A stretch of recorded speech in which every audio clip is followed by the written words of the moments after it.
So when you're in that mode, it's not good. Are you still coming off like a rookie? Do you sound like it's your first day on the job? Do you know deep down inside that, man, I'm struggling right now? Are people questioning you a lot? Are you getting a lot of objections? This video specifically going to cover some things as to why specifically you sound and come off as a rookie, and a solution for it so that you can start to come off as a pro even if you are new. This applies to everybody. Some of you OGs and veterans may still be doing some of these things, but also the rookies, these are some things to focus on to ensure that when you're out there, you have the best opportunity to capture business and attention and not put off that red flag in people's mind that, hey, I'm dealing with an amateur, okay? Let's get into it.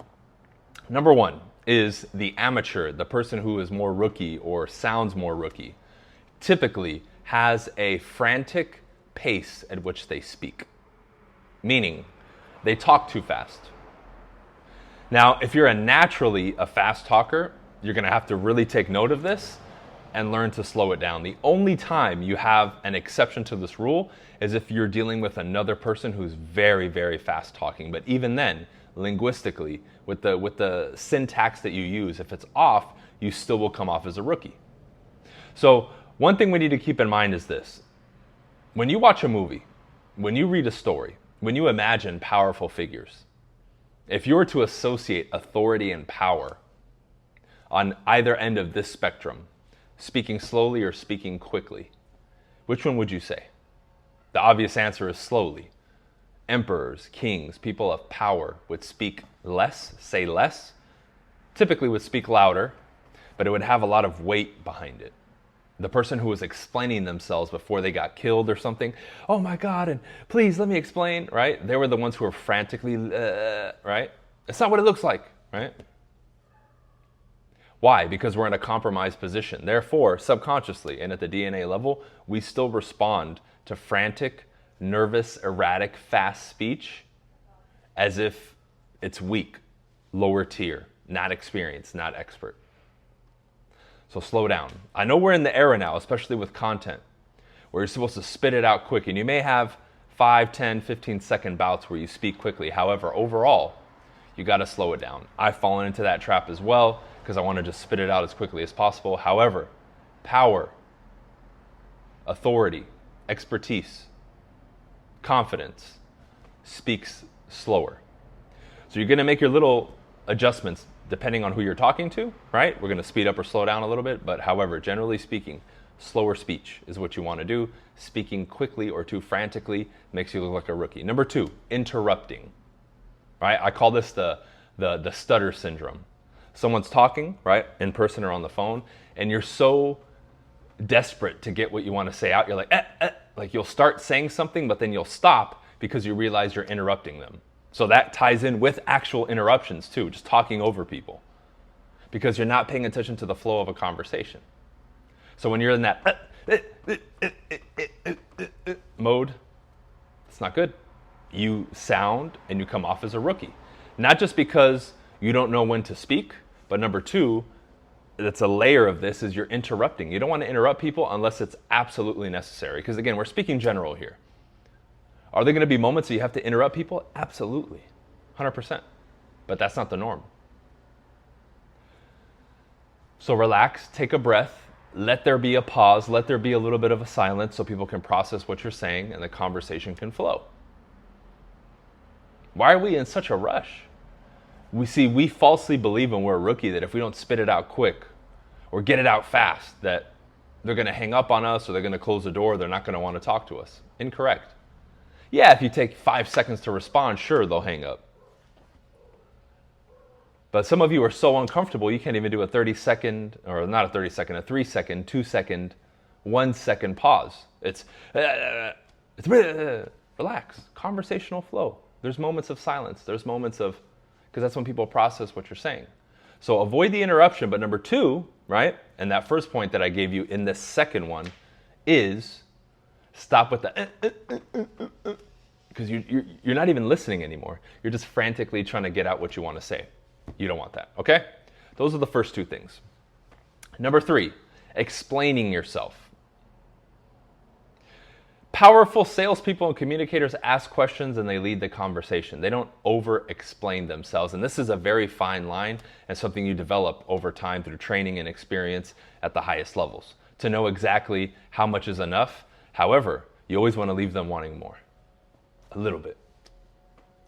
But this over-explaining for no reason is another red flag, right? Because look, when you're talking to somebody, remember we have finite attention spans, human beings. Especially if you're dealing with a sales situation, which is really what we're focused on here. Very quickly, somebody can go off on the deep end and get distracted or, think of something else or, have a brain fart moment, whatever you want to call it. And when you start yapping away and over-explaining yourself, what happens? You open up the opportunity for them to do that. They're not engaged with you anymore. They're not participating. What normally happens is through this over-explanation, you'll either be talking too fast or you'll spit something out that they don't understand, and now they'll be stuck on that, and anything you're saying after that point that they missed is lost. Because they're still stuck on this. But they're not going to tell you anything most of the time. And you lost them. But that's how it goes. So, as much as possible, you want to adopt the framework of less is more. Less is more. Meaning, I'm going to ask questions or say the minimum amount to make my point. So as an exercise, many of you, what you can do is write out some of these statements or things that you over-explain. And as a thought exercise, say, hey, you know what? I'm going to work on this. How can I condense this into a more bite-sized package? How can I take this 20-word sentence into an 8 or 6 or 10-word sentence? And keep reducing it and keep reducing it and keep reducing it. Then, when the moment calls for it at a meeting, at an appointment where you have to explain something, sure, then you can explain it. But generally speaking, when we're in these initial conversations, that's a death sentence to the sale.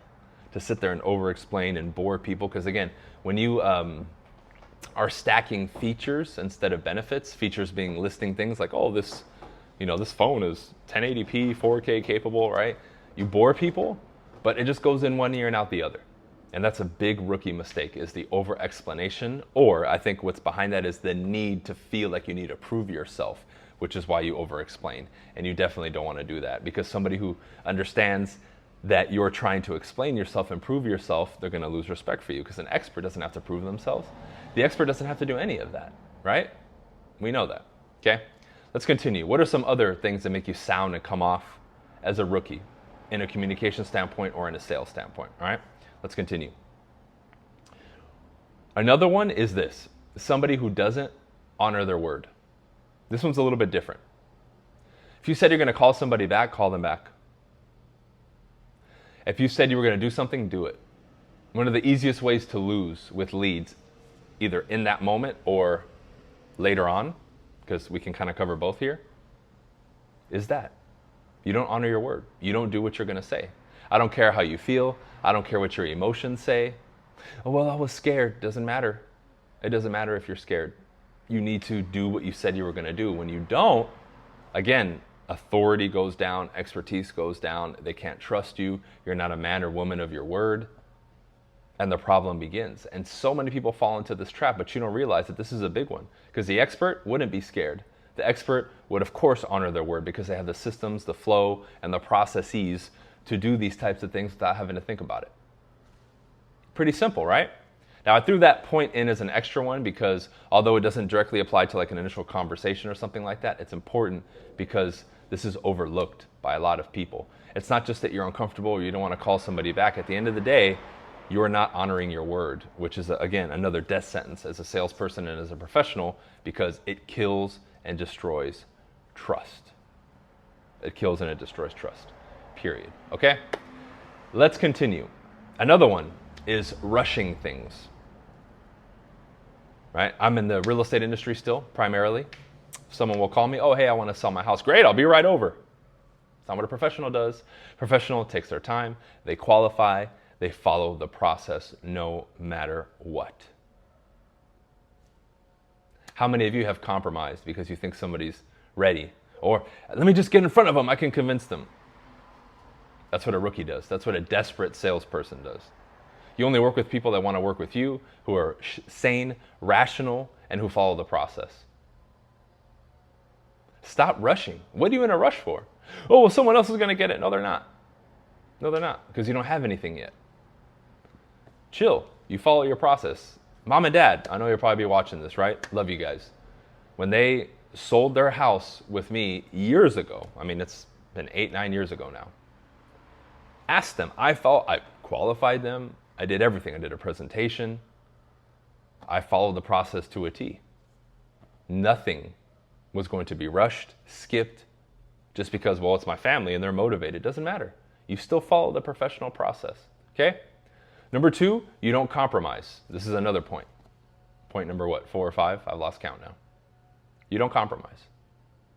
You don't skip. It's tied to this last point, but it's different. How many people will compromise, right? If you're in my industry, people used to call off the for sale signs on houses and ask a realtor to go show the house. And instead of following the proper process, getting a buyer agreement signed, which I've been promoting for 12 years now, before this whole NAR lawsuit thing, and qualifying them and doing it, they'll just drop their standards and go meet them. Now, if you don't know better, you don't know better.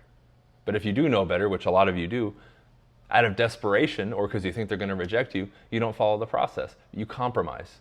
You meet with the seller, they won't agree to the price, they're being a little bit stubborn. You raise the price, you lower your commission. You compromised. Experts don't do that. Now, is there a little bit of wiggle room here and there and exceptions every once in a while? Sure. Right? Sure. I signed up a client who I've done tons of deals with, and we agreed to a lower commission rate for volume and length of relationship and working together. I'll make that compromise. Sure, that's a business decision.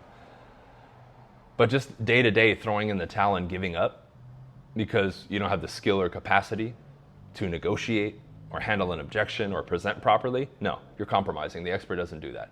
You think the top dogs in all these industries just cut their fees and do all this stuff all the time and compromise? No, they don't.